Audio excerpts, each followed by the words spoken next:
بسم الله الرحمن الرحيم. ودخل معه السجن فتيان، قال أحدهما إني أراني أعصر خمرا، وقال الآخر إني أراني أحمل فوق رأسي خبزا تأكل الطير منه، نبئنا بتأويله إنا نراك من المحسنين. قال لا يأتيكما طعام ترزقانه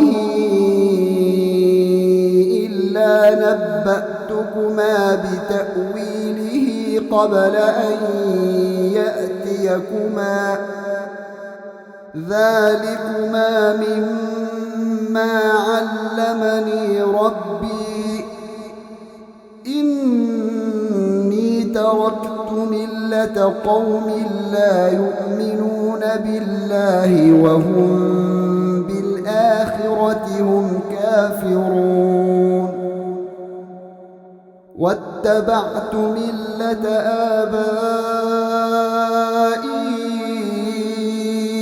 إبراهيم وإسحاق ويعقوب، ما كان لنا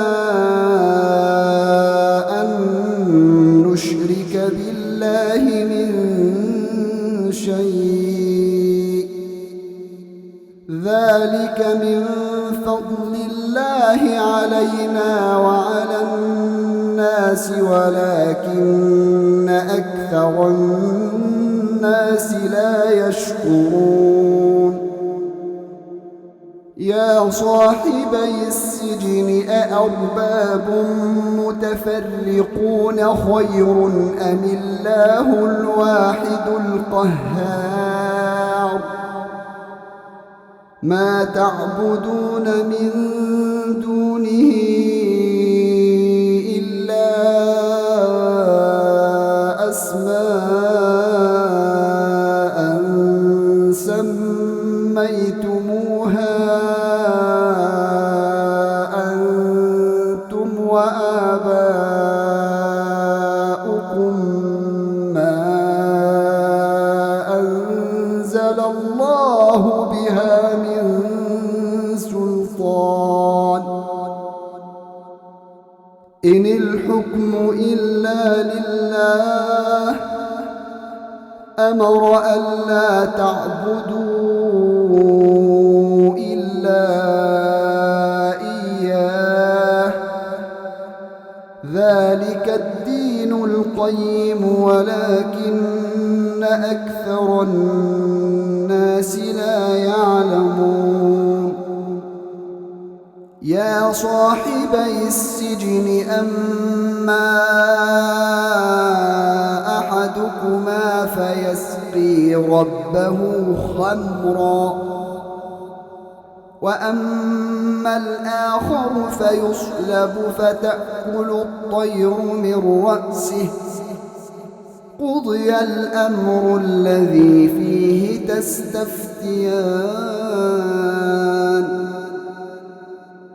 وقال للذي ظن أنه ناج منهما اذكرني عند ربك فأنساه الشيطان ذكر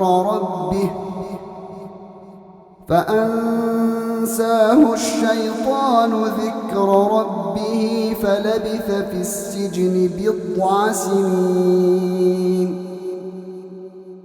وقال الملك إني أرى 7 بقرات سمان يأكلهن 7 عجاف و7 سنبلات خضر وأخر يابسات،